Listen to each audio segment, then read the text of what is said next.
Assalamualaikum warahmatullahi wabarakatuh. Sampurasun Akang Teteh. Berjumpa kembali dengan saya Anissa Nurul dalam program Beja Antara.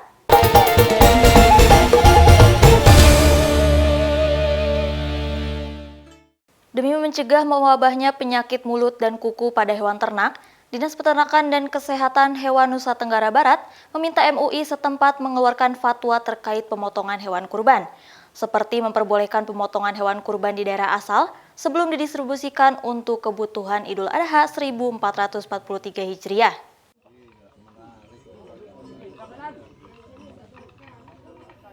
Dinas Peternakan dan Kesehatan Hewan atau Disnakeswan Nusa Tenggara Barat telah menutup lalu lintas distribusi hewan ternak jalur darat menuju provinsi itu sejak wabah penyakit mulut dan kuku menginfeksi hampir 1.000 hewan ternak di beberapa daerah.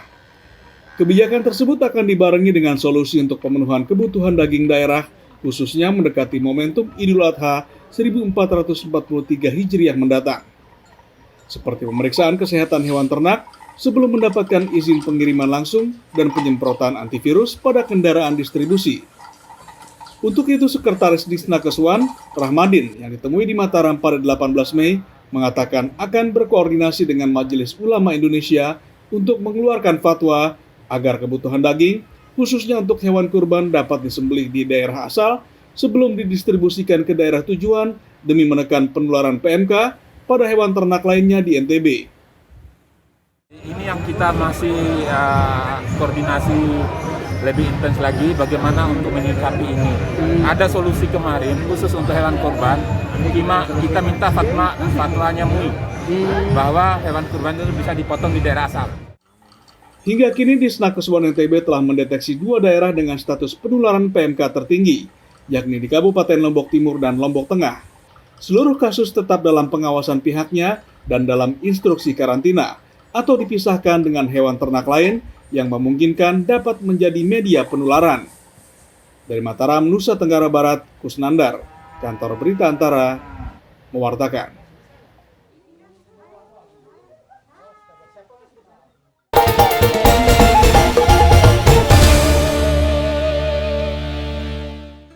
Wakil Gubernur DKI Jakarta Ahmad Riza Patria pada Rabu 18 Mei meminta masyarakat untuk tetap menjaga kebersihan seiring kebijakan pelonggaran penggunaan masker di area terbuka.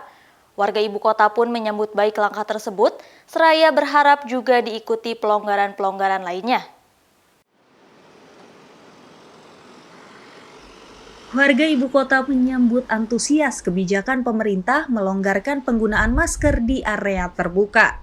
Mereka menilai hal tersebut menandakan bahwa perekonomian telah bangkit kembali. Warga pun berharap kebijakan itu segera diikuti perubahan status dari pandemi ke endemi COVID-19, sehingga lebih memudahkan masyarakat dalam beraktivitas. Karena menurut udara itu sebenarnya lebih baik, lebih bagus itu di luar daripada di dalam. Jadi kalau di luar sudah melepas masker, di dalamnya juga memang seharusnya dibuka gitu. Yang lebih dilonggarkan sih sebetulnya aturan untuk perjalanan ya. Kalau memang aturan perjalanan itu masih memberatkan masyarakat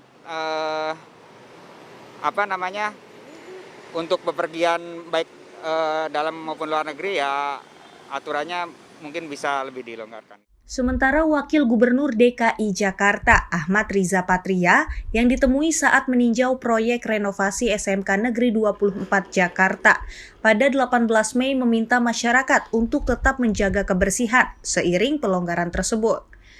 Sebagai dukungan atas kebijakan pemerintah pusat terkait hal itu, pihaknya juga akan mengeluarkan peraturan gubernur dan keputusan gubernur terkait pelonggaran penggunaan masker di area terbuka. Jadi kami juga bersyukur sudah dimungkinkan untuk tidak menggunakan masker di ruang terbuka ya. Namun bagi orang tua atau lansia, komorbid, masih yang sakit, batuk pilek atau gejala lain, tetap disarankan untuk menggunakan masker. Riza pun mengungkapkan presentase kasus positif COVID-19 justru turun setelah libur Lebaran. Dari sebelumnya yang rata-rata 2% menjadi 1,29%. Pihaknya, kata dia, akan terus melakukan evaluasi atas penerapan kebijakan tersebut, utamanya dalam sepekan ke depan. Dari Jakarta, Fazar Ilham, Kantor Berita Antara, mewartakan.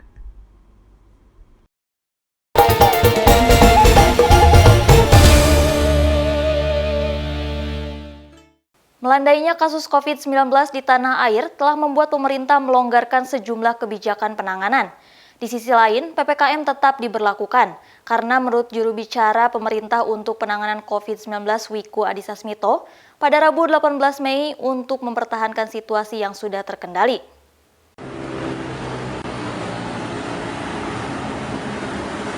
Meski saat ini telah mulai ada pelonggaran kebijakan penanganan pandemi COVID-19, pemerintah tetap akan menerapkan pemberlakuan pembatasan kegiatan masyarakat atau PPKM di seluruh Indonesia hingga 23 Mei mendatang. Seperti telah disampaikan Presiden Joko Widodo pada 9 Mei, PPKM tetap berlanjut hingga COVID-19 dapat dikendalikan 100%, karena PPKM merupakan instrumen pengendalian COVID-19. Langkah tersebut seperti disampaikan juru bicara pemerintah untuk penanganan COVID-19 Wiku Adhisa Smito dalam pernyataan persnya di Geraha BNPB Jakarta pada 18 Mei. Bukan hanya untuk mengendalikan kasus, tapi juga mempertahankan kondisi kasus yang sudah terkendali. Tujuannya untuk memastikan keselamatan seluruh masyarakat. Karena pada prinsipnya, PPKM bukan hanya kegiatan untuk membatasi, mengingat terdapat beberapa level daerah dengan pengaturan yang beragam, mulai pembatasan ketat sampai dengan pelonggaran aktivitas masyarakat. PPKM adalah salah satu cerminan kesiapsiagaan Indonesia jika sewaktu-waktu kembali lagi terjadi kondisi kedaruratan. Jadi, PPKM bukan hanya untuk mengendalikan, namun juga mempertahankan kondisi kasus yang sudah terkendali untuk tetap konsisten. Kebijakan yang diberlakukan Imbuh Wiku tentunya bertujuan memastikan keselamatan seluruh masyarakat dan tentunya akan terus dievaluasi. Pemerintah pun akan terus memberikan informasi secara aktual apabila nanti ada perubahan implementasi kebijakan. Tim Kantor Berita Antara mewartakan.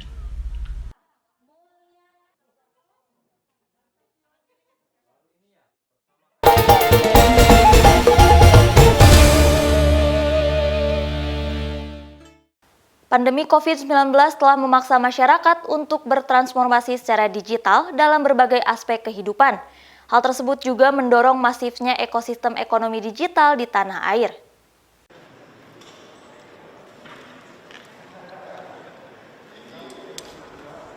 Pandemi COVID-19 telah memaksa masyarakat untuk bertransformasi secara digital dalam berbagai aspek kehidupan. Hal tersebut juga mendorong masifnya ekosistem ekonomi digital di tanah air.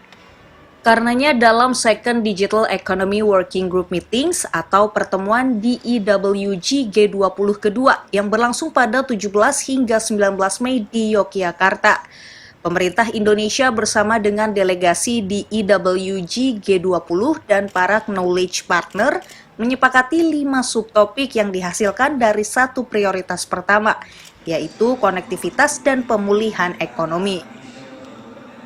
Pertemuan yang secara signifikan membahas konektivitas digital guna mendukung pengembangan pemulihan ekonomi pasca pandemi COVID-19 itu dinilai mampu memecahkan berbagai persoalan, sekaligus memberdayakan masyarakat. Hal itulah yang kemudian diharapkan dapat mendasari pertemuan berikutnya.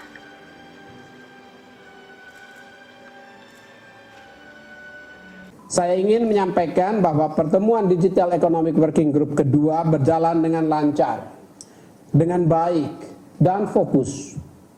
Terdapat pemahaman yang saling melengkapi dari seluruh delegasi anggota G20 beserta para knowledge partners kami dalam menyepakati 5 subtopik tersebut. Adapun 5 subtopik sebagai wujud pengembangan dari isu prioritas konektivitas dan pemulihan pandemi COVID-19, yakni pertama, mendorong agar isu konektivitas digital dan pemulihan pasca pandemi COVID-19 berpusat pada kepentingan manusia. Berikutnya terkait keamanan siber yang bisa mendukung pelaku ekonomi. Subtopik ketiga adalah jaringan inovasi digital G20 sebagai kelanjutan Digital Innovation League pada presidensi G20 Italia 2021. Diikuti perhelatan pameran transformasi digital. Dan subtopik yang terakhir adalah mendorong solidaritas pemanfaatan transformasi digital bagi negara kepulauan yang diwujudkan pada Desa Pintar dan Pulau Pintar. Selanjutnya, 2 isu prioritas lainnya akan dibahas pada pertemuan Digital Economy Working Group di Labuan Bajo, Nusa Tenggara Timur pada 20 dan 21 Juli mendatang. Dari Kabupaten Sleman, Daerah Istimewa Yogyakarta, Nabila Karisti, Amita Putri, Kantor Berita Antara mewartakan. Sejak kemarin, Selasa, tanggal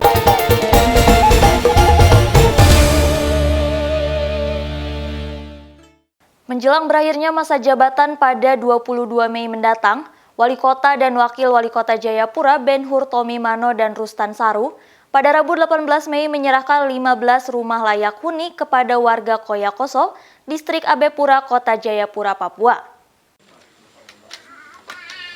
Jelang berakhirnya masa jabatan sebagai Wali Kota dan Wakil Wali Kota Jayapura pada 22 Mei mendatang, Ben-Hur Tomimano dan Rustan Saru pada 18 Mei menyerahkan 15 rumah layak huni bagi warga Koyakoso, Distrik Abepura, Kota Jayapura, Papua, yang pembangunannya bersumber dari anggaran Dinas Pemberdayaan Masyarakat Kampung atau DPMK Kota Jayapura untuk meningkatkan kesejahteraan masyarakat setempat. Penyerahan tersebut jelas Ben-Hur sebagai bentuk perhatian pemerintah terhadap masyarakat di kampung-kampung yang kurang mampu dan belum memiliki rumah layak huni. Dia berharap masyarakat yang sudah mendapatkan bantuan dapat merawat dan menjaganya dengan baik. Seraya berpesan agar rumah tersebut jangan dijadikan tempat untuk mengonsumsi minuman keras dan narkoba. Rumah yang dibangun ini dapat dihuni, dapat dirawat, dan juga menjadi rumah doa untuk Bapak Ibu sekalian. Rumah ini terhalang dari panas matahari, juga terlindung dari hal-hal yang jahat. Ben-Hur menambahkan, pemerintah akan terus meningkatkan program pembangunan rumah layak huni bagi warga secara bertahap, karena memiliki dampak yang positif bagi penerima manfaat. Dari Jayapura, Papua, Laksama Hendra, Kantor Berita Antara mewartakan.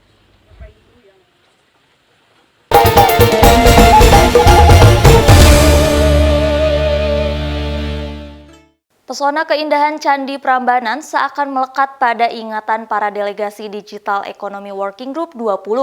Pada Rabu 18 Mei, para delegasi dari berbagai negara di dunia tersebut menikmati sajian santap malam berlatar Candi Prambanan dan penampilan cerita bersejarah tentang Roro Jonggrang yang dipersembahkan secara khusus dari pemerintah Indonesia.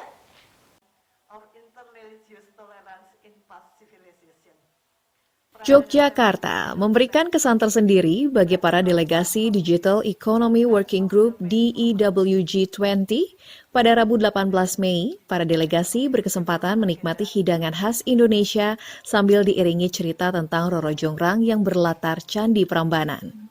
Ya, pesona salah satu candi Hindu terindah di Asia Tenggara yang dibangun pada pertengahan abad ke-9 itu memang dipersembahkan secara khusus dari pemerintah Indonesia kepada para delegasi ketika menikmati santap malam. Particularly after the long 2 days of such productive discussions during the second Digital Economic Working Group meetings, one surely needs to savor the beautiful view of Prambanan Temple. The closeness of all Digital Economic Working Group delegates and the flavor of local culinary of Indonesia, I personally recommended you to try. Seluruh anggota delegasi mengenakan pakaian batik berbagai motif saat menikmati santap malam di Candi Prambanan. Mereka sangat terkesan dengan nuansa keindahan panorama candi saat malam hari hingga makanan bercita rasa Nusantara yang disajikan selama gala dinner berlangsung. Dari Kabupaten Sleman, Daerah Istimewa Yogyakarta, Nabila Karisti, Amita Putri, Kantor Berita Antara mewartakan. With that, Dia, and also ladies and gentlemen, I guess our evening is about.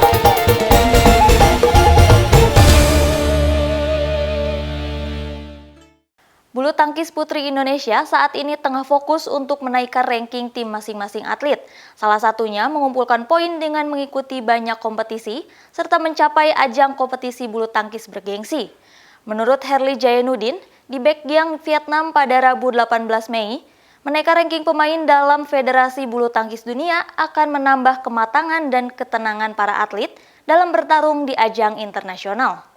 Kalah yang gagal meraih poin sempat sangat sedih seperti pelatih tunggal putri tim bulu tangkis Indonesia Herli Jainuddin di Baekgyang Gymnasium Vietnam Rabu 18 Mei mengatakan saat ini tengah fokus menaikkan ranking para pebulu tangkis putri Indonesia untuk bisa masuk dalam ajang kompetisi bergengsi. Dengan begitu kemampuan dan pengalaman para pemain akan semakin terasah apabila lebih sering mengikuti ajang internasional. Menurut Herli, beberapa ajang bulu tangkis bergengsi mengharuskan para pemain memiliki batas peringkat dunia. Oleh karena itu, perlu memperbanyak kompetisi bagi atlet agar bisa meraih poin dan menaikkan peringkat dalam Federasi Bulu Tangkis Dunia. Sebetulnya antara tim Uber Cup dengan tim ini, itu rankingnya hampir sama, Mas. Yang berbeda itu cuma Gregoria sama Putri Kusuma aja. Sisanya itu sama. Mereka awalnya ranking 300-an itu. Mau Komang, mau Bilkis, Stefani, itu rankingnya sama, mereka 300-an. Tentunya kita lebih fokus ke pemain muda sekarang, kita kasih kesempatan untuk bertanding lebih banyak ke mereka. Ya karena terus terang di tunggal putri ini yang senior cuma tinggal satu, tinggal Gregoria Mariska aja.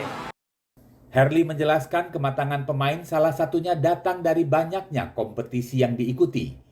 Semakin sering pemain Indonesia berlaga di kompetisi bergengsi, maka semakin terasah dan semakin tenang mengatur strategi menghadapi lawan. Herli menyebutkan para pebulu tangkis putri yang dikirim ke SEA Games merupakan pemain terbaik dan memiliki ranking yang hampir sama baiknya dengan para pemain bulu tangkis yang dikirim dan berjuang di perebutan Piala Uber.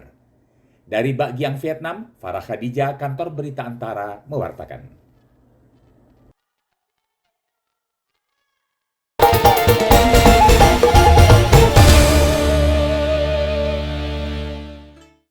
Indonesia pernah punya pasangan atlet legendaris, Susi Susanti dan Alan Budi Kusuma. Mereka dijuluki pengantin emas setelah mengawinkan emas bulu tangkis nomor individu di Olimpiade Barcelona 1992. Adapun kisah serupa terulang di arena menembak SEA Games Vietnam 2021, di mana sepasang kekasih penembak Indonesia, Dewi Laila dan Fatur Gustavian, kembali membuktikan cinta bisa meruntuhkan berbagai tantangan dan kesulitan.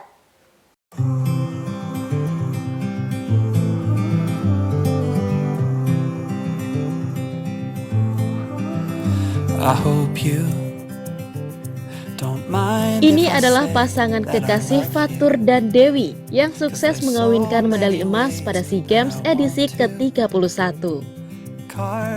Arena laga di pemusatan latihan olahraga nasional Hanoi, Vietnam, menjadi tempat paling membahagiakan bagi Fatur dan Dewi. Mulanya, atlet menembak Dewi Laila Mubarokah lebih dulu menyumbang emas bagi Indonesia dari nomor 10 meter air rifle putri. Kemudian sang kekasih Fatur Gustavian menyusul mempersembahkan medali emas dari nomor yang sama 10 meter air rifle untuk kategori putra. Bukan hanya menjadi pasangan di dunia nyata, Fatur dan Dewi rupanya juga saling berpasangan saat di lapangan. Pasalnya, mereka pun terjun di nomor campuran. Meski keduanya berpacaran di dunia nyata, namun keduanya tetap profesional, mementingkan tanggung jawab dan amanah yang disandang. Tergantung pelatih nanti gimana, terus tergantung kita skornya gimana nanti. Mudah-mudahan nanti bisa yang terbaik. Siapa aja pasangannya, yang penting emas untuk Indonesia.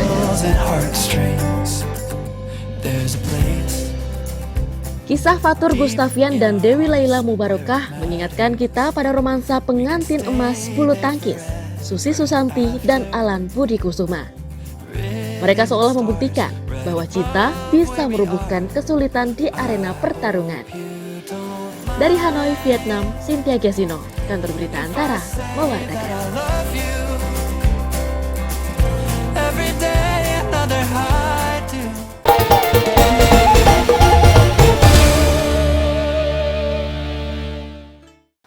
Atlet pelari lalu Muhammad Zohri gagal meraih medali dalam SEA Games 2021 dari nomor 100 meter kategori. Dalam final di Stadion Nasional Maidin, ia harus puas berada di posisi keempat pada final dengan torehan waktu 10,58 detik.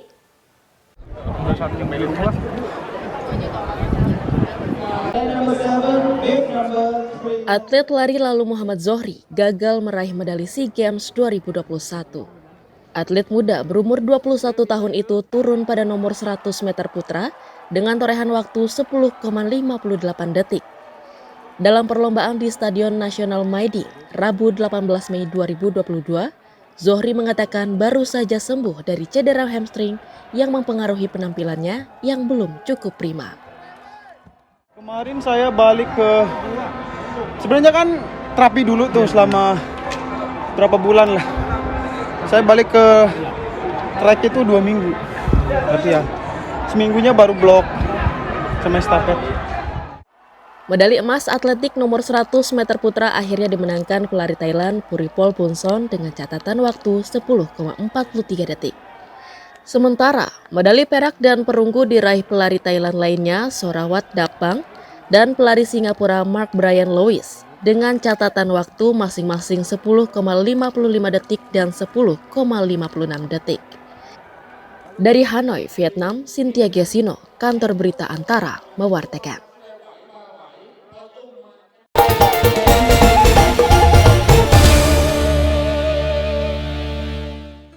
Demikian Beja Antara hari ini, tetap saksikan Beja Antara setiap hari Senin sampai dengan Sabtu. Saya Anissa Nurul beserta kru yang bertugas pamit undur diri. Terima kasih. Wassalamualaikum warahmatullahi wabarakatuh.